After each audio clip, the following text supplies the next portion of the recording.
নমস্কার, শুরু করছি আজকের বিকেলের বিতর্ক। আপনাদের সঙ্গে রয়েছে আমি মঞ্জিরা। কাউন্টডাউন শুরু হয়ে গেছে। রাত পোহালে হাই ভোল্টেজ উপনির্বাচন, ভবানীপুরে প্রেস্টিজ ফাইট। ভোটের আগে একদিকে যখন সব পক্ষ শেষ মুহূর্তের প্রস্তুতি ঝালিয়ে নিচ্ছে, তখন আশঙ্কার মেঘ উস্কে দিয়েছেন বিজেপির রাজ্য সভাপতি। কি বলেছেন তিনি? ভবানীপুরে রিগিং হতে পারে এ কথা বলেছেন। TV9-কে দেওয়া এক্সক্লুসিভ সাক্ষাৎকারে বলছেন সুকান্ত মজুমদার। মুখ্যমন্ত্রীর খাস তালুকে রিগিং, পাল্টা জবাবে ঘাসফুল কি বলছে উত্তর খুঁজবো আমরা। 3 আইনজীবীর মুখোমুখি লড়াই দেখতে রুদ্ধশ্বাস অপেক্ষা বাংলার। একদিকে যখন ভবানীপুর সরগরম, তখন আচমকাই একটা বোমা ফাটিয়েছেন সদ্য ফুল বদলে তৃণমূলে আসা বাবুল সুপ্রিয়। কি বলছেন তিনি? তার সঙ্গে ভবানীপুরের উপনির্বাচনের কি সম্পর্ক? আদৌ কোনো তাৎপর্য কি রয়েছে? কি বলছে রাজনৈতিক মহল? বিতর্কিত মন্তব্য ডিকোড করব আজ। যেমনটা বলেছিলাম, রাত পোহালেই ভবানীপুরে 3 আইনজীবীর জোর টক্কর, অথচ এই এক উপনির্বাচন ঘিরেই কোর্ট কাছারি কমিশনে কত ছুটোছুটি। আইনজীবী যুদ্ধক্ষেত্র কেন মামলায় জর্জরিত? আজ বিকেলের বিতর্কে ভবানীপুরের ভোট যুদ্ধের সব লেটেস্ট আপডেট আপনাদেরকে দেব, পাশাপাশি উত্তর খুঁজব এই প্রতিটি প্রশ্নের। তবে সবার আগে ভবানীপুরের ভোটে রিগিং হতে পারে এই আশঙ্কাটা করেছেন বিজেপির সদ্য রাজ্য সভাপতি। কি বলছেন তিনি আগে শুনি। গণতন্ত্রে তখনই হিংস্র হয়ে ওঠে যখন সে ভয় পায়। এই হিংসা দেখে আমরা আশাবাদী, যদি ভালো ভোটিং পার্সেন্টেজ হয়, মোর দ্যান 60-70% হয়, তাহলে বিজেপিও সেখানে জিতবে। উচ্চশিক্ষিত বা সম্পদশালী বিত্তবান যারা ভোটার আছেন, তারা কতটা রিস্ক নিয়ে নিচে নামবেন নিজেদের হাই রাইজ থেকে, সে বিষয়ে একটু সন্দিহান। যেহেতু এই কেন্দ্রে ভোটিং পার্সেন্টেজ একটু কম থাকে বরাবর, সেহেতু দেখা উচিত যেন যে ভোটগুলো পড়লো না সেগুলো যেন রিগিং না হয়ে যায়, অন্য কেউ যেন সেই ভোটগুলো না দিয়ে দেয়। যদি দিয়ে দেয় তাহলে অবভিয়াসলি আমরা কম্পিটিশনে থাকবো না, সেই সম্ভাবনা আছে, আমাদের কাছে খবর আছে। সর্বৈব অসত্য কথা বলছেন সুকান্ত বাবু। কে বলছেন? তৃণমূল কংগ্রেসের এমনটাই বক্তব্য। শুনুন তাপস রায়ের বক্তব্য। সর্বৈব একটা অসত্য মিথ্যে কথা। বিজেপি আসলে সত্যি বলতে তো পারে না, গল্প অসত্য এই সবেতেই অভ্যস্ত, এবং এই সমস্ত কথার কোনো ভিত্তি পর্যন্ত নেই। এই কথাগুলোর যদি ওরা কোনো প্রামাণ্য ওদের কাছে থাকে, তাহলে সেটা জানাক না, ওদের তো জানানোর বহু জায়গা রয়েছে। মমতা বন্দ্যোপাধ্যায় তৃণমূলের ভবানীপুরে এসবের কখনো কোনো দিনও প্রয়োজন পড়েনি, পড়বেও না। এই মুহূর্তে আলোচনা করার জন্য তৃণমূল কংগ্রেসের পক্ষ থেকে অরূপ চক্রবর্তী আমাদের সঙ্গে রয়েছেন এবং বিজেপির পক্ষ থেকে রয়েছেন রাজর্ষি লাহিড়ী। অরূপদা, প্রথমেই রিগিং এর কথা বলছেন সুকান্ত বাবু। মুখ্যমন্ত্রী মমতা বন্দ্যোপাধ্যায় যে কেন্দ্রে দাঁড়াচ্ছেন, সেখানে রিগিং এর প্রয়োজন পড়বে তৃণমূলের? মঞ্জিরা, আমার প্রথমেই বাংলা একটা প্রবাদ মনে পড়ছে, নাচতে না জানলে উঠোন বেঁকা। তো বিজেপির ব্যাপারটা হচ্ছে, বিজেপি একটার পর একটা অজুহাত করেছিল, অজুহাত তৈরি করে চেয়েছিল যাতে ভোটটা না হয়। নির্বাচন কেন নির্বাচন কমিশন ঘোষণা করেছে সে নিয়ে ওদের উষ্মা। তারপরে প্রার্থী খুঁজে পাচ্ছে না, টেন্ডার ডাকতে হয়েছিল। এটা আমরা বলিনি, বিজেপির দলের কর্মসমিতির বৈঠকে হেস্টিংসে বিজেপির কর্মীরা বলেছে যে এত দেরি করে কেন প্রার্থীর নাম ঘোষণা করা হলো, যাতে আমরা প্রথম থেকেই নির্বাচনী লড়াইয়ে পিছিয়ে পড়লাম। তারপর একটার পর একটা ঘটনায় আসলে কি হচ্ছে, মানুষের ম্যান্ডেট তো পরিষ্কার।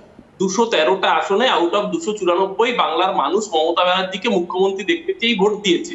তাই ভবানীপুরের ভাগ্য দেবতা, ভবানীপুরের ভাগ্য নিয়ন্তারাও এবার রেডি হয়ে রয়েছে। 30 তারিখ ভোট কাজ করবে নিজের মেয়ে কাজ। যে ভাষায় বিজেপির নেতারা মমতা বন্দ্যোপাধ্যায় একজন মহিলা সম্পর্কে নির্বাচন প্রেক্ষিতে এবং নির্বাচনোত্তর পরিস্থিতিতে যে কুৎসিত এবং নোংরা ভাষায় মন্তব্য শানিয়েছেন, কেউ দিদি ও দিদি করে টোন কেটেছেন নতুন সাজের রবীন্দ্রনাথ, তো দিলীপ বাবু বলেছেন। আমি এ নিয়ে রাজস্বী বাবুর কাছে যাব, তবে অরূপদা একটা কথা ঠিক, মমতা বন্দ্যোপাধ্যায় যদি এতটাই আত্মবিশ্বাসী হতেন, তাহলে তিনি তো বলছেন যে ঝড় জল মাথায় করেও কিন্তু আমাকে ভোটটা দিন। তাহলে কোথাও কি একটু আত্মবিশ্বাসের অভাব হচ্ছে? তিনি তার নিজের ভবানীপুর তার ঘর, ভবানীপুরের মেয়ে মমতা ব্যানার্জি, তিনি তার নাগরিকদের কাছে তো আবেদন জানাবে যাতে আরো এত বেশি মার্জিনে জেতায়, যাতে সারা ভারতবর্ষের বুকে এটা দৃষ্টান্ত হয়ে থাকে। স্বাভাবিকভাবে মমতা বন্দ্যোপাধ্যায় যখন প্রার্থী, ভবানীপুরের মানুষের কাছে এটা একটা বাড়তি তাগিদ যে তারা ঘরের মেয়েকে। আমি আসবো অরূপদা আপনার কাছে। আমি রাজর্ষি বাবুর কাছে যাই। রাজর্ষি বাবু, অরূপদা বলছেন নাচতে না জানলে উঠোন বেঁকা। ঘরের মেয়ে ঘর ছেড়ে নন্দীগ্রামে কোন ভয়ে পালিয়ে গিয়ে দাঁড়িয়েছিল, এ প্রশ্নের উত্তর এখনো অবধি পাওয়া যায়নি। দ্বিতীয় কথা হচ্ছে, তুমি কোন হরিদাস পাল বুকে লিখে ঘুরতে হবে বিজেপি করি না, এই সমস্ত কথাগুলো যদি অরূপবাবুরা ভুলে যান তাহলে ব্রেনলি আর শিশি পাঠিয়ে দেওয়া ছাড়া তো আর কোনো উপায় নেই। তো এই সমস্ত কথা বলাটা মানে একদম অর্বাচীন ৭৭ নম্বর ওয়ার্ডের দিকে একটুখানি টিভির ক্যামেরাটা ঘোরালেই দেখতে পাওয়া যাবে কীরকম কী অবস্থা সেখানটাতে। তো সেখানে তো বলবেনই, এবং সেখানে মুখ্য সচিব নিজে বলছেন ভবানীপুরে যেন জল না জমে। তো এই ধরনের রাজনীতির মানে এন্টায়ার অ্যাডমিনিস্ট্রেশনের পলিটিসাইজেশন, এবং তারপরে একজন প্রচার করছে সেখানে গিয়ে মারামারি হাতাহাতি, একই ধরনের লোক একই জামা কাপড় পরে বিভিন্ন সময় বিভিন্ন জায়গায় উপস্থিত থাকছে, তাদের বিরুদ্ধে সুমোটো কেস করছেন, অনেক চাপে পড়ে তারপরে তাদের প্রতি কেস হলো, তারা তো ভবানীপুর থানার থেকেই তারা বেলও পেয়ে গেল। তো এইগুলো হয়। তো ভবানীপুরে 2014 সালে মমতা বন্দ্যোপাধ্যায় রাজস্বীবাবু ৭৭-এর কথা আপনি বললেন বটে, তবে ৭০ আর ৭৪-এর কথাও তো ভুললে হবে না। অর্থাৎ আপনারা একরকম ভাবছেন, তৃণমূল কংগ্রেস আরেক রকম ভাবছেন, তার তো বোধহয় নয়, তাই নয় কি? এন্টায়ার ভবানীপুরেরই অবস্থা দেখুন কি অবস্থা, জলে থই থই করছে পুরো একদম। তো সেখানে তার ভয় লাগছে হয়তো, তাই জন্যই তিনি বলছেন যে আপনারা এসে দয়া করে ভোটটা দিয়ে যান। তিনি বেশি জোর দিচ্ছেন ৭৭-এ, বাকি অন্যান্য ওয়ার্ডগুলো ততটা বেশি জোর নয়। খবরের কাগজ উল্টালেই দেখতে পাওয়া যাবে যে বস্তি এবং এখান থেকে ম্যাক্সিমাম চাইছেন যাতে গিয়ে ভোটটা দিয়ে আসুক, যাতে অন্যান্য হাই রাইজ থেকে লোকেরা না বেরোয়। কিন্তু আপনারা ভয়টা পাচ্ছেন কোথায়? আপনারাও তো ওয়ার্ড ভিত্তিক দল করে করে প্রচার করছেন।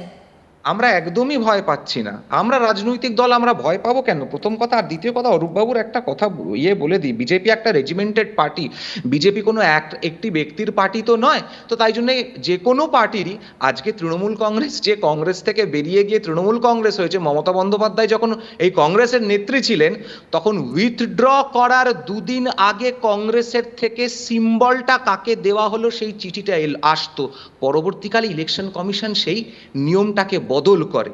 তো এটা বোধহয় এনাদের বলাটা ঠিক শোভা পায় না। অরূপদা খুব ছোট্ট করে একটা উত্তর নেব। মঞ্জিরা, আমার মনে হয় মানে এটা একটা ওপেন চ্যালেঞ্জ রইল বিজেপির কাছে। 3 তারিখ যখন ভোটের ফল বেরোবে, ভবানীপুরের যে 8টা ওয়ার্ডের 8টা ওয়ার্ডেই শুধু পর্যদুস্ত হবে তাই না, বিজেপি জামানত থাকবে কিনা আমরা আজকে চ্যালেঞ্জ নিয়ে বলছি যে 3 তারিখের ফলে কে জামানত পাঠাতে আমরা সেদিকে অবশ্যই নজর রাখবো, এবং অরূপদা আপনিও থাকবেন, আমিও থাকবো, রাজস্বীবাবুও থাকবেন অবশ্যই। তবে এখানে আরো একটা টুইস্ট দেখতে পাচ্ছি আমরা। একদিকে যখন ভবানীপুরে হাই ভোল্টেজ ভোটের শেষ মুহূর্তের প্রস্তুতি, ঠিক তখনই হঠাৎই বিস্ফোরক মন্তব্য সদ্য ফুল বদলে আসা বাবুল সুপ্রিয়র। প্রধানমন্ত্রী বাঙালিকে ভরসা করেন না বলছেন 7 বছর প্রতিমন্ত্রীর আসনে বসা বাবুল সুপ্রিয়। শুনুন। 7 বছর 8 বছরের যে দিল্লি যাত্রা, সেখানে মনে হচ্ছে কোথাও প্রধানমন্ত্রী বাঙালিদের উপর ভরসা করছেন না। এই 7 বছরে কোনো ক্যাবিনেট মিনিস্টার তো ছেড়েই দিন, কোনো বাংলা থেকে কোনো ইন্ডিপেন্ডেন্ট চার্জ মিনিস্টারও করা হয়নি। সেটা আমার কথা বলছি না, আলু আলিয়াজি অনেক সিনিয়র মানুষ কংগ্রেস থেকে এসেছেন, তাকেও কোনো রকম ইন্ডিপেন্ডেন্ট চার্জ দেওয়া হয়নি। কোথাও মনে হচ্ছে যে বাংলা থেকে যারা নির্বাচিত হচ্ছেন তাদের জন্যে বা তাদের ওপর কোথাও একটা কি বলবো, একটা অসামঞ্জস্য আছে। পাল্টা কি বলছেন অর্জুন সিং, শুনবো। দেখুন, যারা বেঈমান থাকে না, তারা বেঈমানি করার জন্যে নানা রকম অজুহাত খুঁজে বেড়ায়। তার মধ্যে একজন বাবুল সুপ্রিয় আছে। মানে লজ্জাও লাগে না, যেদিন থেকে উনি রাজনীতিতে এসেছেন পরের দিনই উনি মন্ত্রী ছিলেন। 7 বছর মন্ত্রী হওয়ার পরে প্রধানমন্ত্রীর মতন একজন মানুষকে, যে বিশ্ববিখ্যাত মানুষ, যাকে সারা বিশ্ব আজকে ভরসা করছে, তার জন্য এইরকম কথা বলেন, এটা বেঈমানি বলতে পারে, একটা ভদ্র মানুষ বলতে পারে না। অরূপদা, আপনার কাছে আমার প্রশ্ন, যে হঠাৎ করে বাবুল সুপ্রিয় ঠিক ভবানীপুরে নির্বাচনের আগের দিনই প্রধানমন্ত্রী বাঙালিকে ভরসা করেন না এমন কথা বললেন, কি মনে হয় কেন বললেন? বাবুল সুপ্রিয়র কথায় যে কটা ফ্যাক্ট তুলেছেন বাবুল সুপ্রিয়, একটি ফ্যাক্টকে অস্বীকার করতে পারেন? এটা তো ঘটনা যে বিজেপি কেন্দ্রে 7 বছর সরকার চালাচ্ছে, 7 বছরে একজন বাঙালিকেও পূর্ণমন্ত্রী ছেড়ে দিন স্বাধীন দায়িত্বপ্রাপ্ত রাষ্ট্রমন্ত্রী করেছে। অথচ এর আগে যখন ইউপিএ সরকার ছিল, মমতা বন্দ্যোপাধ্যায় রেল দপ্তর সামলেছেন, প্রণব মুখোপাধ্যায় দীর্ঘদিন অর্থ দপ্তর সামলেছেন, তার আগে যখন বামপন্থীদের সমর্থনে ছিল সেখানেও সোমনাথ চট্টোপাধ্যায়ের মতো ব্যক্তিত্ব একটা গুরুত্বপূর্ণ দায়িত্বে ছিলেন। অর্থাৎ এটা স্বাভাবিক, শুধু তাই কিন্তু নয়, অরূপদা এই joint কথাটা tendence- ভুললেও চলবে না, বাবুল সুপ্রিয় মন্ত্রিত্ব হারানোর পরে কথাটা বলছেন ঠিকই, কিন্তু বাবুল সুপ্রিয় একটা মন্ত্রিত্ব হারিয়েছেন বাঙালি হিসেবে, আরো বেশি 2-4জন কিন্তু এখন মন্ত্রিসভায় জায়গা পেয়েছেন বাঙালি হিসেবে। না, কিন্তু একজনকেও কি দায়িত্বপ্রাপ্ত গুরুত্বপূর্ণ স্বাধীন দায়িত্বপ্রাপ্ত রাষ্ট্রমন্ত্রীও করা হচ্ছে। বাবুল সুপ্রিয় তো সেই জায়গায় ইঙ্গিত, শুধু তাই না, আপনি যদি দেখেন যে জয়েন্ট এন্ট্রান্সের প্রশ্নপত্র সেটা শুধুমাত্র হিন্দির সাথে গুজরাটিতে, ইংরেজি এবং হিন্দি তার সাথে গুজরাটিতে, কেন বাংলা কেন বঞ্চিত হবে? কিন্তু সেটা 7 বছরে কেন মনে পড়লো না? আরে সেটা তো বাবুল সুপ্রিয় উত্তর দেবেন। বাবুল সুপ্রিয় তার নিজের জায়গা থেকে অবস্থান ব্যাখ্যা করছেন। আমরা সাধারণ রাজনৈতিক ছাত্র হিসেবে আমরা তো দেখছি বিজেপির জামানা, এই যে আজকে নির্বাচন হলো, ওই নির্বাচনে 6 জন বাইরের থেকে আসা নেতাকে বিভিন্ন জায়গায় চার্জে বসিয়ে দিলেন। আজকে কই দিলীপ বাবু অন্য কোনো রাজ্যের চার্জে বসিয়েছেন? আজকে এখানে সুকান্ত বাবু দায়িত্ব রাজস্বী বাবু, এক্ষেত্রে আপনার কি মনে হয়? সুকান্ত বাবুকে যখন ইউপির ভোট হবে, সুকান্ত বাবুকে ইউপির ভোটের ইনচার্জ করবে? ওরা বাঙালিকে বিশ্বাস করে না, অরূপদা, ওরা আমি বাঙালিকে আসবো। মানুষ বলে রাজস্বীদা। মনে করে। প্রথম কথা হচ্ছে স্মৃতি ইরানি মালহোত্রা বাগচি। স্মৃতি ইরানি হচ্ছে তার শ্বশুরবাড়ির পদবী, মালহোত্রা হচ্ছে তার বাবার পদবী, এবং তিনি বাগচি বাড়ির দৌহিত্রী।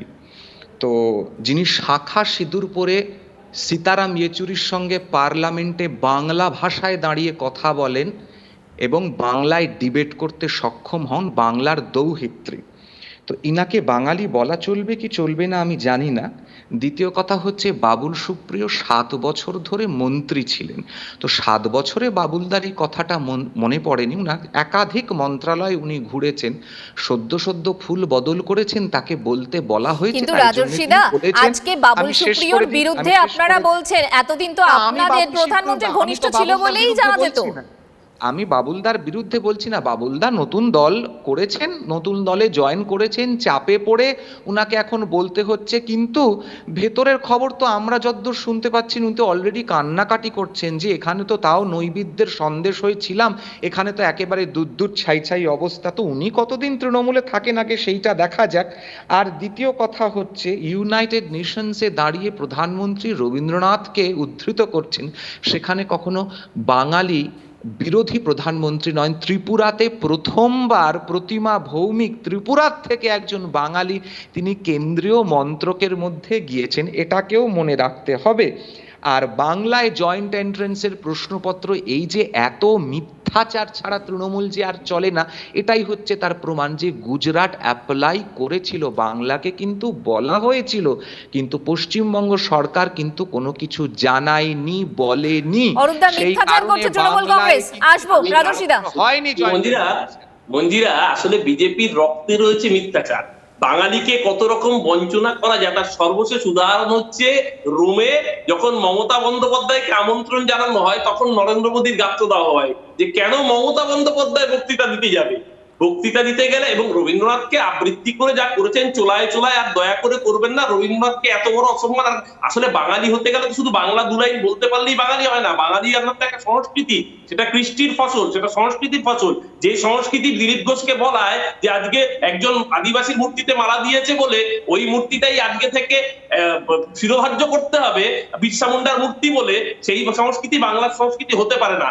যারা কথায় যারা আসামের বুকে বাঙালিদের ডিটেনশন ক্যাম্পে রাখে, যারা বাঙালিদেরকে হত্যা করে, তাদের থেকে বাঙালি বাঙালি নয়, বাংলা ভাষী আরব বলুন, বাংলা ভাষী আরব বলুন, যে তারা নৃত্য করে মৃতদেহের উপরে, তাদের কাছ থেকে বাঙালি কথা বলতে পারে সেই বাঙালি হয় না। বাংলা ভাষী আরব আর বাংলা ভাষী ভারত, দুটোর মধ্যে তফাৎ করতে শিখুন। এনআরসি ডিটেনশন ক্যাম্পের মতন এরকম আলতু ফালতু কথা বলে অহেতুক সময় নষ্ট করবেন না। হ্যাঁ, ওই মানুষের বুকে গুলি করে লাথি মারাটা তো হয়তো বিজেপির চরিত্র আমরা জানি, এটা নতুন করে এখানে প্রমাণ করার কিছু নেই। সারা ভারতবর্ষ বিজেপির ক্যারেক্টার দেখেছে। বলছেন আমরা আলোচনায় ফিরবো। 3 আইনজীবী একই কেন্দ্রে প্রবল প্রতিদ্বন্দ্বী, আবার এই কেন্দ্র সবচেয়ে বেশি মামলায় জর্জরিত। লয়ার না লায়ার, সেই বিখ্যাত উক্তি অনুযায়ী ভোট কাটাকাটিতে কে এগিয়ে থাকছেন, নাকি মুখ্যমন্ত্রী প্রার্থী বলেই বাকিরা আইনজীবী প্রার্থী দিয়েছেন? বিষয় যাই হোক, আইনের শাসন কি থাকবে, সেটাই প্রশ্ন জনসাধারণের। কি বলছেন আইনজীবীরা? আমরা কথা বলেছিলাম তাদের সঙ্গে। সব্যসাচী চ্যাটার্জি কি বলছেন শুনবো। এদের মধ্যে একজন যিনি বলেন যে ডিগ্রিধারী, আইনের ডিগ্রি আছে, একবার দুবার বোধহয় কোর্টেও এসেছেন, বইতেও লিখেছিলেন তিনি কোনো আদালতে গিয়ে বেল টেল করিয়ে নিয়েছিলেন, বা এখানেও ছবি আছে, কলকাতা হাইকোর্টে একবার কোর্ট গাউন পরে এসে মামলা করেছিলেন। কারণ তার জন্যই জটিলতা হচ্ছে, তিনজনের জন্য জটিলতা এটা বলতে পারবো না। জটিলতা তার জন্যই হয়েছে, মুখ্য সচিব তার নির্দেশেই কাজ করছেন। আমরা কথা বলবো এ নিয়েই। অরূপদার কাছে আমার সরাসরি প্রশ্ন। অরূপদা, এক্ষেত্রে উনি বলছেন সব্যসাচী বাবু যে কোনো একজনকেই জটিলতা, এবং কাকে বলছেন সেটা কিন্তু আমরা বুঝতে পেরেছি। এছাড়া তার কারণে এত আইনি জটিলতা, কি বলবেন? সব্যসাচী বাবুর একটা নিজস্ব রাজনৈতিক ওরিয়েন্টেশন আছে। তিনি দীর্ঘদিন বামপন্থী সংগঠনের সাথে জড়িত এবং তিনি মানে বামপন্থী হিসেবেই পরিচিত বার কাউন্সিলের মধ্যে। সুতরাং তার স্বাভাবিকভাবে তার নিজের অ্যানালিসিস, তার নিজের রাজনৈতিক মতকে প্রতিফলিত করবে, তাই তার কথায় গুরুত্ব দেওয়ার কোনো দরকার নেই। এটা সরাসরি নির্বাচন কমিশন, একটা সর্বোচ্চ বডি, তারা ডিসাইড করেছে নির্বাচন করা প্রয়োজন কি প্রয়োজন না, তারা ঠিক করেছে। আমরা নির্বাচন যখনই হবে, আমরা বলেছিলাম প্রথম দফায় 3টে নির্বাচন ঘোষিত হয়েছে, আমরা বলেছিলাম 3-0 করব, পরে আরো 4টে ঘোষিত হয়েছে, আমরা এখনো বলছি 7-0 তো তৃণমূল কংগ্রেস জিতবে। 294-213 ম্যান্ডেট মমতা ব্যানার্জিকে বাংলার মানুষ দিয়েছে, বাকি 7টা যেটা রয়েছে সেই 7টাতেও ম্যান্ডেট মমতা ব্যানার্জির জন্য বাংলার মানুষ অপেক্ষা করে রয়েছে। আজকে ইডি আসুক, সিবিআই আসুক, এনআইএ আসুক, পারলে অরূপদা, আমাকে একটু থামাতে হচ্ছে। অরূপদা, দুঃখিত, আমি একটু থামাতে হচ্ছে অরূপদা, কারণ এই মুহূর্তে ক্ষুদিরাম অনুশীলন কেন্দ্রে আমাদের একটু নজর রাখতে হবে। অভিষেক বন্দ্যোপাধ্যায় এই মুহূর্তে সেখানে বক্তব্য রাখছেন। কিছুক্ষণ আগে গোয়ার প্রাক্তন মুখ্যমন্ত্রী তিনি যোগ দিয়েছেন তৃণমূল কংগ্রেসে। Has been in the national opposition space from the last 7 years, as I have rightly explained in my public meetings, that the difference between Congress and Trinamool Congress is we have been consistently defeating the BJP over the last 7 years, and Congress is consistently being defeated by the BJP in the last 7 years. These are the two primary differences I would like to highlight in this press conference. And on the shortage of time and the time constraint that Kamalika has asked, every election eventually is addressed by the people of the state. So once the people of the state decides to go with Trinamool and takes Trinamool as a platform of choice and the only alternative to oust the BJP from that state, I think time is not going to be a factor. Mr. Banerjee, one question. Mr. Banerjee, one question. Very soon, yes, immediately after the pujas. So you can be rest assured that when Trinamool starts the unit in Goa today after the joining, we will definitely expedite things, as there are 3.5 months left, as you rightly pointed. And the party is going to put its entire weight behind the Goa unit, and we will make sure that people of Goa see a new dawn in the days to come. Mr. Banerjee, this is... You should ask all questions to Mr. Falirio. Mr. Banerjee, this is Prodipto from PTI. I have Yes. a question. As you mentioned that your fight or the TMC's Sorry, I fight... can't hear you. This is Prodipto from PTI.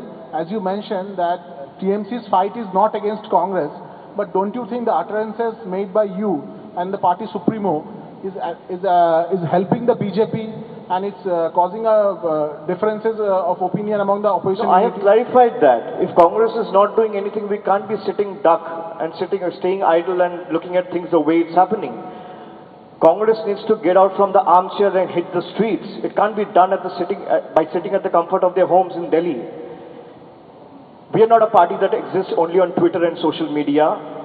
We are a party that has taken the street, and rather than being a keyboard warrior, we want to be the real warrior who will hit the ground of the ideologies of Mamata Banerjee. And I have rightly mentioned and clarified that the difference between Trinamool Congress is we are not going to be cowed down. They can put all their might, bigger blitz. Trinamool is not going to be cowed down. Trinamool will take the BJP head on, and we will oust the BJP, whatever it takes. Mr. Banerjee, we are talking about the... আইনজীবীদের বক্তব্য আপনাদের শোনাচ্ছিলাম। আরেক আইনজীবী শবনম দে, তিনি কি বলছেন শুনুন। দিদিকে কন্টেস্ট করার জন্য এরা লয়াররা, যেহেতু এলএলবি ব্যাকগ্রাউন্ড আছে, সবাই চলে এসেছে এখানে কন্টেস্ট করার জন্য, তা না। এটার একটা মাত্র লক্ষ্য হচ্ছে যে জাস্টিস কী করে ক্যালকাটা হাইকোর্টে হব, সেই জন্যই কিন্তু এদের বারবার এরা হাইলাইটেড হচ্ছে। রাজস্বীদা, আপনার মন্তব্য চাইবো এক্ষেত্রে।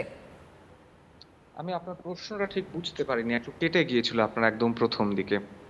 আমরা কথা বলছি আইনজীবীরা, এখানে তো আমরা দেখছি যে অনেক আইনজীবী প্রার্থী হয়েছেন এই কেন্দ্রে, সেক্ষেত্রে আইনজীবীরা এক একজন এক এক রকম বলছেন। কোনো একজন আইনজীবী সব্যসাচী বাবু তিনি বলছেন যেরকম যে মমতা বন্দ্যোপাধ্যায় তার জন্যই সমস্ত রকম জটিলতা। কিছুক্ষণ আগে আমরা শবনম দে তার বক্তব্য শোনালাম এবং তিনিও বলছেন যে মুখ্যমন্ত্রীর এগেনস্টে যদি কেউ জিতে যায় তাহলে তিনি জাস্টিস হতে পারবেন, সেটাই মুখ্য উদ্দেশ্য। কি বলবেন? না, মুখ্যমন্ত্রীর বিরুদ্ধে জিতলে পরে জাস্টিস কেন হতে যাবেন কেউ হঠাৎ করে? মুখ্যমন্ত্রীর বিরুদ্ধে যেতে তিনি বিধানসভায় যাচ্ছেন। যদি প্রতিদ্বন্দ্বিতা করেন, প্রতিদ্বন্দ্বিতা করবে এখানে রাজনৈতিক দল হিসেবে কে কার ব্যক্তিগত জীবনে কি আছে না আছে, কে আইনজীবী, কে গান করেন, কে কবিতা আবৃত্তি করেন, কে একজন সফটওয়্যার ইঞ্জিনিয়ার, কে চার্টার্ড অ্যাকাউন্টেন্ট, সেটা তো ম্যাটার করে না। রাজনৈতিক প্রতিদ্বন্দ্বিতা হচ্ছে এখানে তিনজন ব্যক্তি তাদের ব্যক্তিগত প্রফেশনে তারা যা কিছু ইচ্ছে থাকতে পারেন। এগুলো আমার মনে হয় কোনো যোগ্য কথা হতে পারে না। যে যার ব্যক্তিগত প্রফেশন যা কিছু ইচ্ছে থাকতে পারে। মমতা বন্দ্যোপাধ্যায় রাজনীতিবিদ ছিলেন কি ছিলেন, আইনজীবী ছিলেন কি ছিলেন না, সেটা তিনি এফিডেভিট দেবেন, সেটা ইলেকশন কমিশন ঠিক করবে সেটা সত্যি না মিথ্যে। ইস্ট জর্জিয়ার মতন কথা যদি হয়ে থাকে তাহলে আলাদা কথা। সময় একদম সংক্ষিপ্ত। অরূপদা, খুব সংক্ষেপে আপনার প্রতিক্রিয়া। প্রতিক্রিয়া একটাই, প্রতিক্রিয়া হচ্ছে বিজেপি আর সিপিএম লড়াই করছে জামানত বাজেয়াপ্ত হবে কি হবে না, সেই জন্য তৃণমূল কংগ্রেসের লড়াই 28,000-এর মার্জিনকে 56,000-এ নিয়ে যাওয়ার। সেই লড়াইতে তৃণমূল কংগ্রেস 7 লাখের বেশি ভোটে জিতবে। 3 তারিখে আপনাদের সাথে দেখা হবে, রাজস্বী বাবুকে আমরা মিষ্টি খাওয়াবো, রাজস্বী বাবু যেন স্টুডিওতে সেদিন উপস্থিত থাকেন। 56,000 নম্বরটা মনে থাকবে। বেশ, আমারও মনে থাকবে অবশ্যই। আপনাদের আপাতত ধন্যবাদ, আবারও আপনাদের সাথে নিশ্চয়ই আমার কথা হবে। বিকেলের বিতর্ক এখানেই শেষ করছি। সঙ্গে থাকুন, দেখতে থাকুন TV9 বাংলা, প্রথম থেকেই প্রথমে।